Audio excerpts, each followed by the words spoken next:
Okay guys, सो आज अपने जो कंप्लीट करने वाले हैं जिस चैप्टर का नाम है money chapter, a very small chapter, जिसमें बेसिकली ये सीखने वाले हैं कि मनी क्या होता है, what are the functions of money, what are the types of money and what do mean by supply of money. A very small chapter जो हम सीखने वाले हैं। मैंने ना जब तुम्हें बैंकिंग कराया था तभी तुम्हें समझा दिया था मनी क्या होता है। मनी का मतलब होता है anything which act as a medium of exchange. जो चीज़ें से आप सामान खरीद सकते हो वो आपका क्या बन सकता है बताइए, मनी। मनी कैश के फॉर्म में भी हो सकता है और मनी दूसरे फॉर्म में भी हो सकता है। बस आपको क्या चाहिए बताइए, एक दूसरे पे ट्रस्ट, है ना। अगर आज कोई मुझे पेटीएम में पैसा देता है तो क्या मैं उसको मनी मानता हूँ? हाँ, क्योंकि उस पैसे से जो चाहे वो चीज़ें खरीद सकता हूँ, तो that becomes a medium of exchange.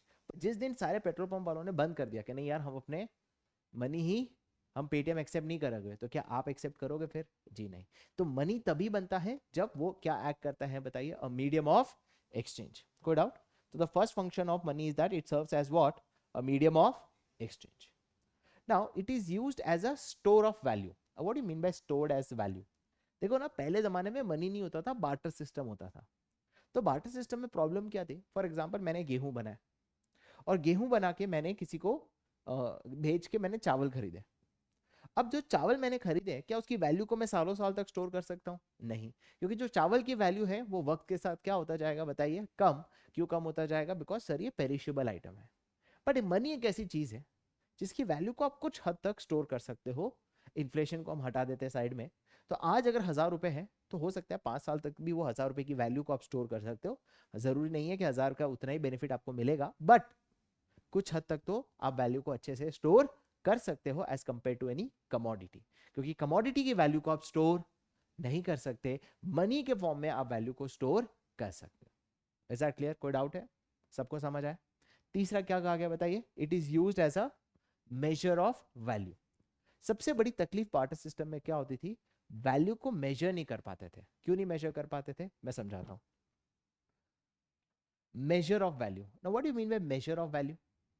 मतलब पहले बार्टर सिस्टम में सबसे बड़ी तकलीफ क्या थी? हर चीज मनी के फॉर्म, मनी तो कॉमन यूनिट है, हर चीज को आपने किस फॉर्म में मेजर किया है? मनी के फॉर्म में। ये समझो 40,000 का है, ये 50,000 का है, ये 20,000 का है, ये 80,000 का है, तो आप हर चीज को किस में मेजर कर रहे हो? मनी के फॉर्म में। जो बार्टर सिस्टम में बिल्कुल मुश्किल था। मुश्किल कैसे, मैं बताता हूँ। फॉर एग्जाम्पल समझो कि 80 किलो आटा बेच के मैंने सामने से एक घोड़ा खरीदा, एक हॉर्स खरीदा, ठीक है। अब किसी और को 40 किलो मुझे वापस चाहिए राइस, तो क्या आधा घोड़ा दूं? नहीं होगा ना, क्योंकि वैल्यू को मेजर आप नहीं कर सकते, क्योंकि horse can not be a common medium, same wheat can not be a common medium, rice can not be a common medium, but money act as a measure of value. Is that clear? Barter system की सबसे बड़ी तकलीफ क्या थी बताइए? Double को incidence of wants. जो मुझे चाहिए वो आपके पास होना चाहिए, जो आपको चाहिए वो मेरे पास होना चाहिए, तो ही हमारे बीच में ट्रेड हो सकता है। तो ट्रेड बहुत लिमिटेड होता था। बट अब मनी आ चुका है तो एनीथिंग यू कैन ट्रेड। आपको सामने वाले की जो जरूरत है वो आप फुलफिल कर दो, आप उस पैसे से जो चाहे वो चीजें ले सकते हो। Is that clear guys? And last क्या है बताइए? It is also use as a standard for deferred payment. Now what do you mean by standard for deferred payment? Deferred मतलब फ्यूचर पेमेंट्स। फ्यूचर पेमेंट्स, आप for example, मैंने किसी को चावल बेचा और सामने वाले ने बोला अभी मेरे पास नहीं है, पर 3 महीने बाद मैं तुझे आटा दे दूंगा। हो सकता है आज मुझे आटा की जरूरत हो, 3 महीने बाद मुझे आटे की जरूरत। तो फ्यूचर पेमेंट बार्टर सिस्टम में पॉसिबल, पर मनी में पॉसिबल है? हाँ, क्योंकि मनी में everything is measured in money. तो आज मनी के फॉर्म में अगर आप किसी को माल दे दो, राइट, तो आप बोल सकते हो भाई 3 महीने बाद पे करूंगा, तो भी चलेगा, क्योंकि 3 महीने बाद भी पैसा आएगा, मैं जो चाहे वो चीजें खरीद सकता हूं, क्योंकि everything is measured in terms of money, क्योंकि मनी एक स्टैंडर्ड है for all your future payments. Is that clear guys? तो एग्जाम में आपको पूछा जाए what are the functions of money, तो मुझे बताओ क्या क्या फंक्शंस है। फर्स्ट फंक्शन क्या है बताइए? It serves as a medium of exchange. Second point क्या है? You can store as value. Third क्या है? It has measure of value. And fourth, you can also use for deferred payment. अब देखो, board exam में तो तुम्हारे money में यही आपको डेफिनेशन लिखनी है, आपको पूछेंगे नहीं। हो सकता है तुम्हारी स्कूल की एग्जाम में आपको पूछा जाए कि sir what are the limitations of barter system, तो इसी चीज को लिखना है। पहला क्या लिखोगे बताइए? डबल को incidence of wants. What do mean bye double coincidence of wants? कि जो मुझे चाहिए वो आपके पास होना चाहिए, जो आपको चाहिए वो मेरे पास होना चाहिए, जो बहुत लिमिटेड होता था। इसलिए बार्टर सिस्टम का पहला लिमिटेशन है double coincidence of wants. Second limitation क्या है बताइए? You can not store as a value, right? Any commodity, इसकी वैल्यू धीरे धीरे क्या होती है बताइए? डिटोरिएट होती है, क्योंकि कमोडिटी कैसी होती है बताइए? पेरिशेबल। कैसी होती है? तो मनी की वैल्यू को आप स्टोर कर सकते हो, कमोडिटी की वैल्यू को आप स्टोर नहीं कर सकते। It is use as a measure of value. मतलब क्या? Money is a standard, every commodity is measured in terms of money, है ना? बट जो चीज बार्टर सिस्टम में पॉसिबल नहीं है। आप वो हॉर्स वाला एग्जांपल दे सकते हो। एंड लास्ट क्या था बताइए? It is also used for what? Future payment, जो बार्टर सिस्टम में पॉसिबल नहीं है। Is that clear guys? Exam में अगर आपको बार्टर सिस्टम के लिमिटेशंस भी पूछे तो यही लिखना है। बस पहला हेडिंग क्या लिखोगे? पहला लिमिटेशन क्या है? Double coincidence of wants. Second, barter system का दूसरा लिमिटेशन क्या है? You can not store as a value, you can not measure as a value, and it can not use as a future payments. Is that clear guys? कोई doubt है? चलिए आगे बढ़ते हैं। अब हम पढ़ने वाले हैं हमारा अगला topic, which is what are the types of money. What do you mean by types of money? Sir money कितने टाइप के होते हैं? दो टाइप के हैं, एक है फिएट मनी और एक होता है fiduciary money. What is a fiat money? Fiat money मतलब वो मनी जो किसी अथॉरिटी ने इशू की है, जो सरकार ने इशू की है। तो हमारी जो करेंसी है, जो 500 रुपए की नोट है, जो 2000 रुपए की नोट है, उस नोट को हम कौन सी मनी कहते हैं guys? Come on. Fiat money. Why it is a fiat money? Because it has been issued by an authority. It is issued by an authority. तो अथॉरिटी जब कोई मनी इशू करता है, उस मनी को हम कौन सा नाम देते हैं? Fiat money. Is that clear? But क्या मनी सिर्फ एज अ अथॉरिटी इशू करते वो भी होता है, या जब ट्रस्ट होता है तो भी मनी बन जाता है? बन जाता है ना। पेटीएम, गूगल पे, बैंक्स, ये कोई अथॉरिटी तो नहीं है। पर अगर आपके बैंक में पैसा हो तो वो भी एक मनी है कि नहीं? मेरे अकाउंट में अगर 50,000 रुपये, मैं जो चाहे चीजें खरीद सकता हूँ कि नहीं? It act as a medium of exchange और नॉट? तो this is also money. But क्या ये मनी किसी गवर्नमेंट ने इशू किया है? ये किसने इशू किया बताइए? बैंक्स। बैंक पे क्यों आपने इशू किया? क्योंकि आपको बैंक पे क्या है? Trust. Same goes with Google पे, सेम गोस विद पेटीएम। इन सारे मनी को हम कौन सी मनी कहते हैं बताइए? Fiduciary money. Is that clear guys? वो मीडियम ऑफ एक्सचेंज इसलिए हुआ क्योंकि वो ट्रस्ट नहीं था, वो एक अथॉरिटी ने इशू किया है। ये है because of the trust between the pair and the pay. Is that clear guys? यहाँ पे मैंने एग्जांपल दिया है, जितने भी सरकार ने नोट्स, कॉइन्स इशू की है, वो सामने वाले को एक्सेप्ट करना ही पड़ेगा। सर आप नोट को करेंसी में मना नहीं कर सकते, नहीं नहीं मुझे आईएनआर नहीं चाहिए। इंडिया में आप मना नहीं कर सकते, गवर्नमेंट ने इशू किया है। पर आप पेटीएम मना कर सकते हो, आप गूगल पे मना कर सकते हो, that is the sellers choice. But आप करेंसी को मना नहीं कर सकते। Is that clear guys? समझ आ गया? Okay. Now what is a full body money and what is a credit money? Sir पहले क्रेडिट मनी समझते हैं। सर ये क्रेडिट मनी क्या होता है? एक सेकेंड। देखो मेरे पास ये 500 रुपए की नोट है, ठीक है? ये जो 500 रुपए की नोट है, इसका मनी वैल्यू कितना है बताइए? 500। मतलब मुझे 500 रुपए तक का जो भी बेनिफिट है वो मिल सकता है। ये कमोडिटी है, एक पेपर है। इस पेपर की वैल्यू कितनी है? नेग्लिजिबल, 1 रुपए भी नहीं है। इसे कहते हैं कमोडिटी वैल्यू। जब उसकी मनी वैल्यू बहुत ज्यादा हो और कमोडिटी वैल्यू कुछ भी, उस मनी को हम कौन सा मनी कहते हैं बताइए? Credit money. कौन सी मनी कहते हैं? Credit money. वो मनी जिसका मनी वैल्यू ज्यादा है, कमोडिटी वैल्यू बहुत कम है। Is that clear? So this is which money guys? Come on, credit money. पर बीच में क्या हुआ था पता है? सरकार ने ना 1 रुपए की जो नोट्स है, 1 रुपए के कॉइन बंद कर दिए थे। क्यों कम बंद कर दिए थे मैं बताता हूँ। वो ऐसा था कि ना अचानक कॉइन्स क्यों थे? फॉर इजी करेंसी एक्सचेंज, छोटे।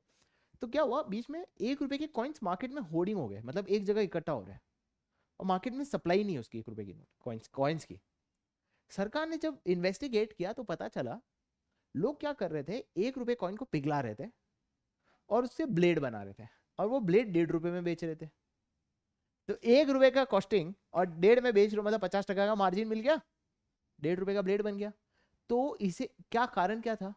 उसका कारण यह था कि जो उसकी कमोडिटी वैल्यू है ना, वो मनी वैल्यू के एकदम बराबर या उससे थोड़ा ज्यादा था। अरे समझ आया?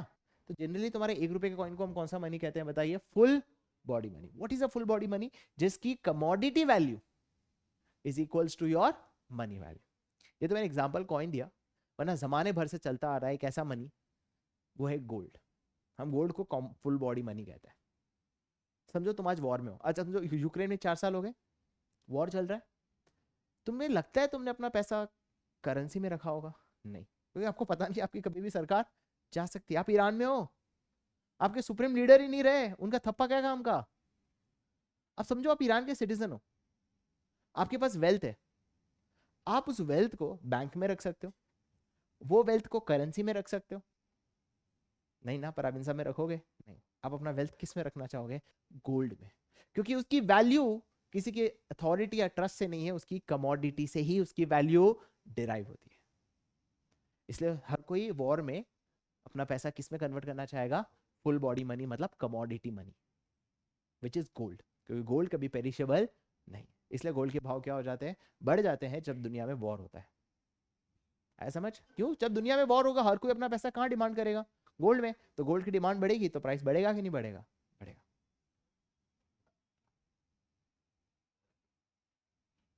यस।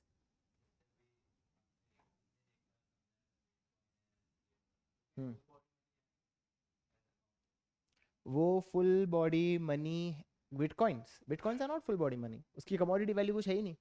पेटीएम, गूगल पे, इन सब की कोई कमोडिटी नहीं है। कमोडिटी नहीं है तो कमोडिटी की वैल्यू कहाँ से आएगी? वो तो प्योर क्या है? Trust between the pair and the pay. Is that clear guys? तो कमोडिटी वैल्यू वो होती है जिसकी कमोडिटी और मनी वैल्यू इक्वल होती है, और मनी वैल्यू वो होती है जिसकी मनी वैल्यू ज्यादा होती है, कमोडिटी की वैल्यू कम होती है। तो हमारी करेंसी जो है, it is a fiat money, but it is a which money? Come on, credit money. Is that clear?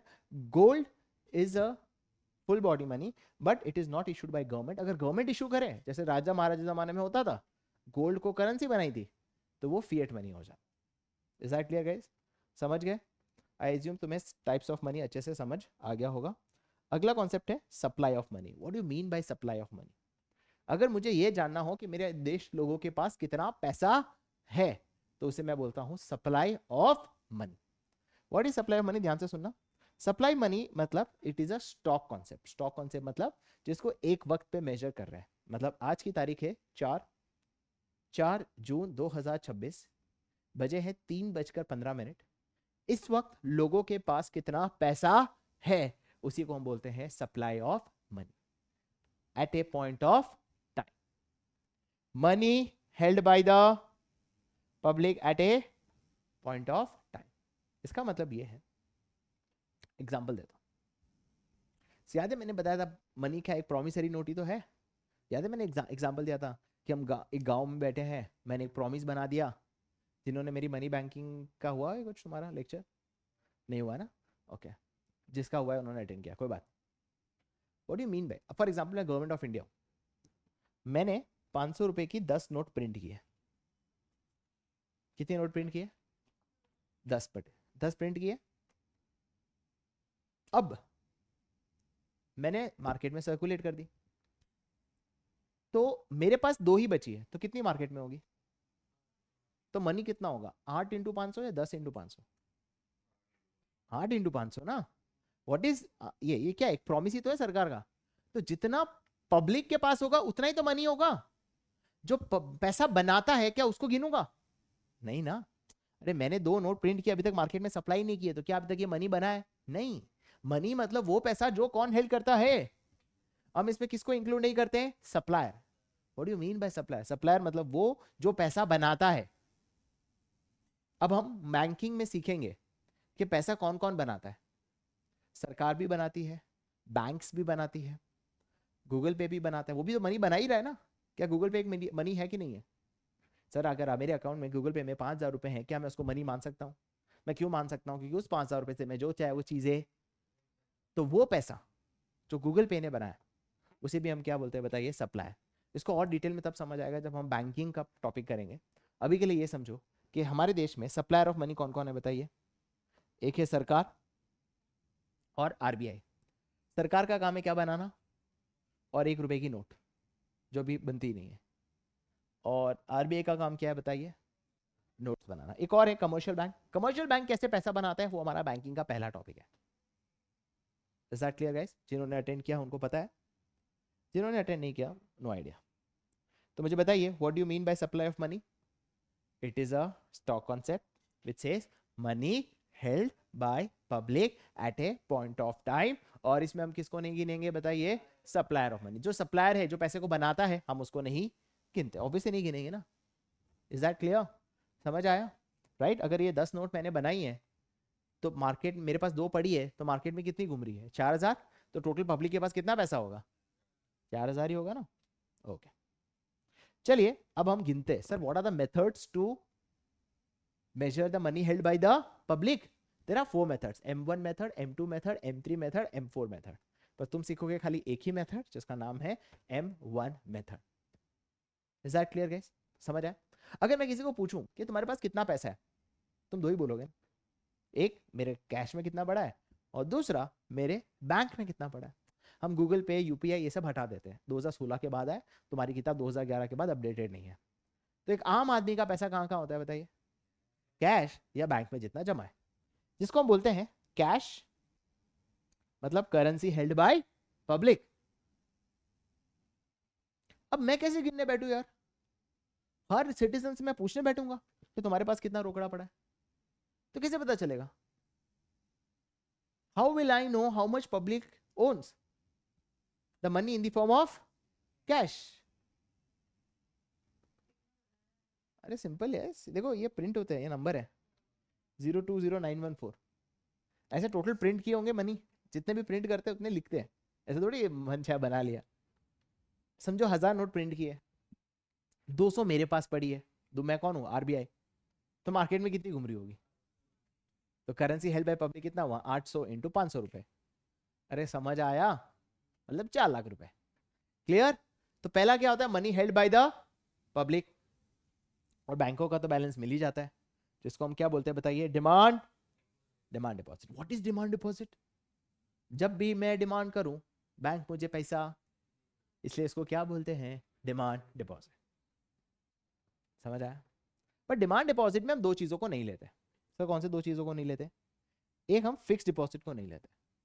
Sir क्यों नहीं लेते फिक्स डिपॉजिट को? मैं समझाता हूँ। समझो मेरे अकाउंट में 5 लाख पड़े, 3 लाख मेरे एफडी में पड़े, एफडी पता है लॉन्ग टर्म, और 2 लाख मेरे सेविंग अकाउंट में पड़े। मैं एक जगह गया, मुझे बहुत अच्छी टीवी लगी, 3 लाख की टीवी थी, मैंने अपना कार्ड स्वाइप किया, डिक्लाइन हो गया। क्यों? मेरे अकाउंट में तो 5 लाख पड़े थे ना। मेरे अकाउंट में कितने पड़े बताइए? 5 लाख। 2 लाख किधर पड़े? सेविंग। एफडी में कितने पड़े? 3 लाख। मैंने कार्ड स्वाइप किया, 3 लाख का नहीं हुआ। क्यों? क्योंकि एफडी का पैसा आप ऐसे यूज नहीं कर सकते। तो फिर ऐसा तो तुड़वा दो ना एफडी, तुड़वा देते चार्ज करके, तो हो गया ना काम। अगर एफडी तुड़वा दी तो फिर वो एफडी नहीं रहे ना, और जब तक वो एफडी है आप वो पैसे को यूज, इसलिए वो आपका मनी नहीं है। Is that clear guys? समझ आ गया? तो money held by the public कौन सा होता है? एक करेंसी में, एक डिमांड डिपॉजिट। पर डिमांड डिपॉजिट में हम कौन सा डिपॉजिट नहीं लेते बताइए? एफडी, या जिसको हम और एक नाम क्या बोलते हैं? टर्म। टर्म क्यों बोलते हैं? क्योंकि फिक्स पीरियड तक वो पैसा आपका लॉक इन रहता है। कोई डाउट है यहाँ तक? पक्का समझ आया? Great. What is inter bank deposit? Sir inter bank deposit कुछ नहीं है, बहुत सिंपल है। देखो ये आईसीआईसीआई है, मैंने बैंक ने देखा, आईसीआईसीआई में मैं गिन रहा हूँ कितना लोगों के पास पैसा है, सबको गिनना पड़ेगा ना। ए का 10,000, बी का 30,000, सी का 40,000, और एचडीएफसी एक बैंक है, उसका कितना है? 50,000। मैं इन तीनों को गिनूंगा, मैं इसको नहीं गिनूंगा। क्यों नहीं गिनूंगा? क्योंकि आप ही ने बताया था sir, money held by the public at a point of time, it does not include supplier of money. Who are the supplier? Government, RBI and commercial bank. Who are commercial bank? Those bank which accept loan from the public for giving loan to the public. HDFC, ICICI, ये सब कौन है हमारे? Commercial bank. तो एक bank का दूसरे bank का जो डिपॉजिट है उसको हम लेते, उसे हम क्या बोलते हैं? Inter bank deposit. समझ आया?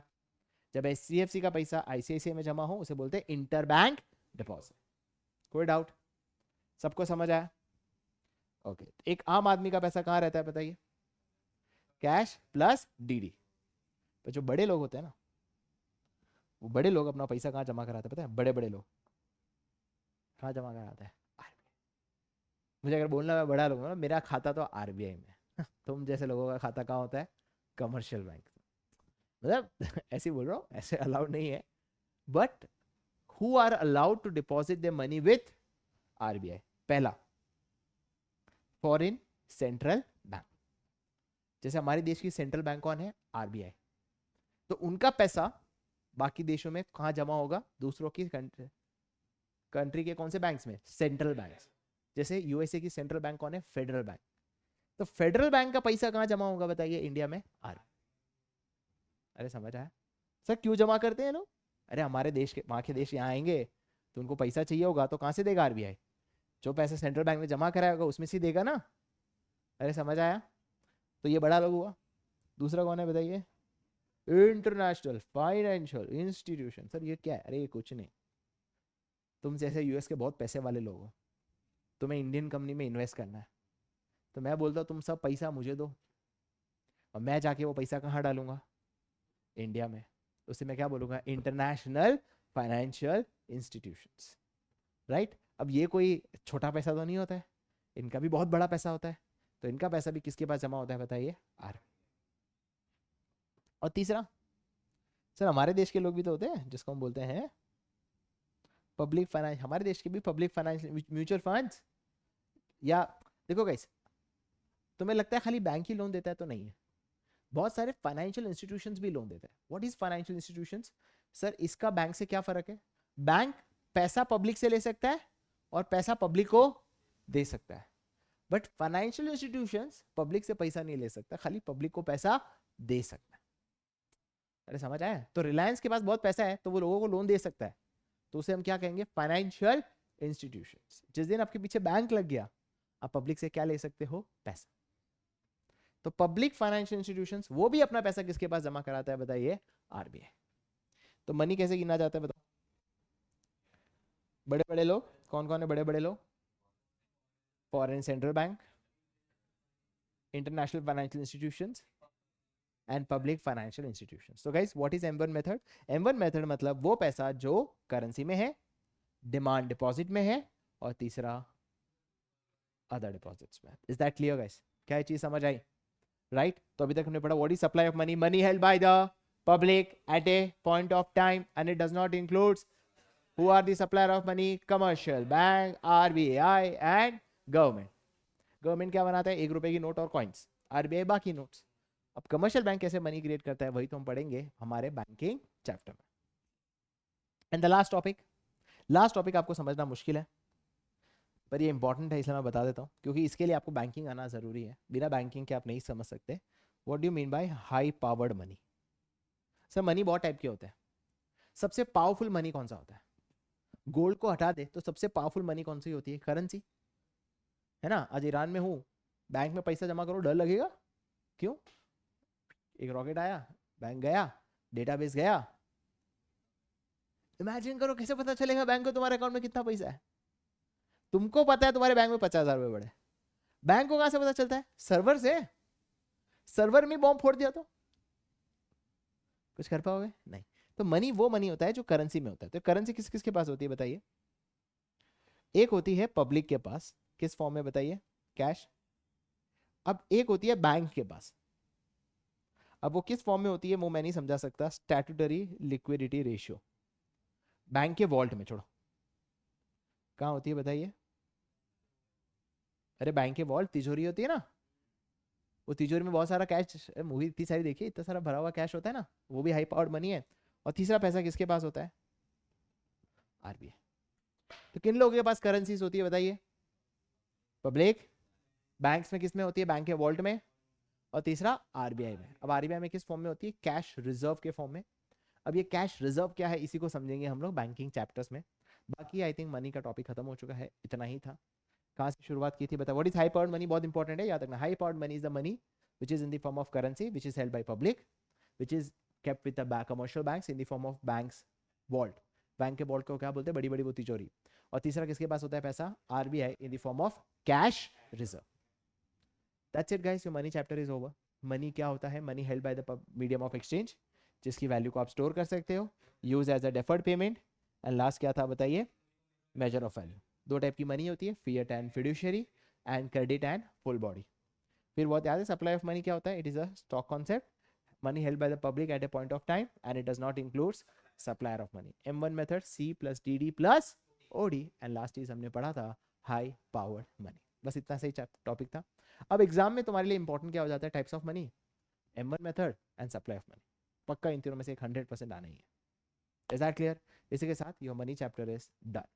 Thank you.